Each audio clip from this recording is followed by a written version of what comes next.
Hello guys! Ngayong araw naman ay tutur ko naman kayo sa gawaan ng regular na paso, patukan, orchids at bibingka.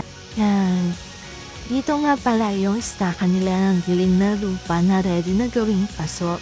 Tapos dyan lang pumukuha yung mga tauhan ng mga lupa. Depende sa gagawin nilang paso. Tapos ito naman yung itsura ng gilingan ng mga regular na paso. At yan nga naabutan natin si Ate Melba na kumukuha ng kanyang lupa sa lalabian niyang bibingkahan.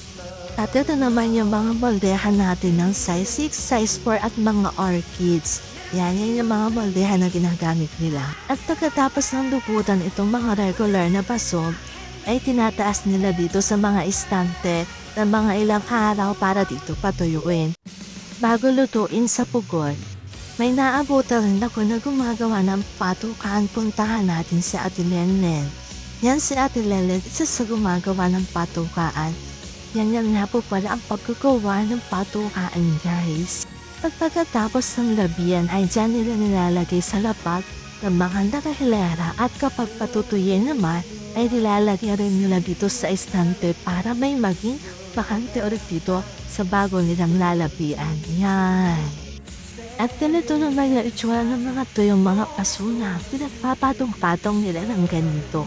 At ito naman yung isang pugod pa na lutuan ng mga regular na paso. Ganyan po yung itsura niya guys. Ngayon nga't naabutan ko rin sa Cherry na gumagawa ng bibingkahan na size nga po pala ang kanyang ginagawa. Ganyan po ang paggagawa ng pinakamaliit na bibingkahan na ginagamit po sa mga flower shop or bahay na ng aso or patungan ng size 4 na paso ng mga halaman guys.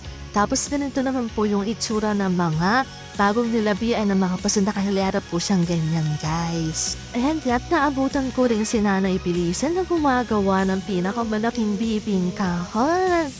Ayan nga, at ganyan po ang paggagawa ng pinakamalaki naman na bibingkahan na ginagamit rin nga po pala sa flower shop or patungan ng size 8 na paso. Yan. Kahit na po matanda na si Nanay Bilisa ay nako, pagkakabilis pa rin ho niya maglabi ng bibingkahan. At yun nga, same process pa rin. Pagka sila nagpapatuyo ng mga bibingkahan ay nilalagay lang din nila dito sa estante para patuyuin ng ilang araw. At kung mapapansin niyo po guys, may kanya-kanya po silang istasyon. Depende po sa kanilang mga ginagawang mga item. Yan, may kanya-kanya rin po silang mga istante kung saan po sila nagpapatuyo ng kanilang mga ginagawa. At ganito naman po yung itsura ng ating size 4 na paso. Ayan. Ayan at naabutan ko rin sila nagkakarga dito sa pugon para lutuin na itong mga paso. Yan, ganyan po nila pinapatas ang mga paso na lulutuin dito sa pugon. Tapos naabutan ko rin po si Nanay Orita na gumagawa ng kanyang mga palayo. Yan.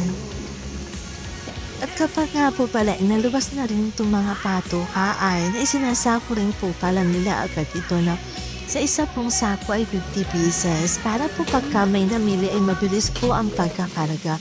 Tulad po nito, yan, may bayad po tayo para po karga lang po ng karga. Pero po piling-pili na po yung good at saka po reject. Thank you for watching guys. Bye!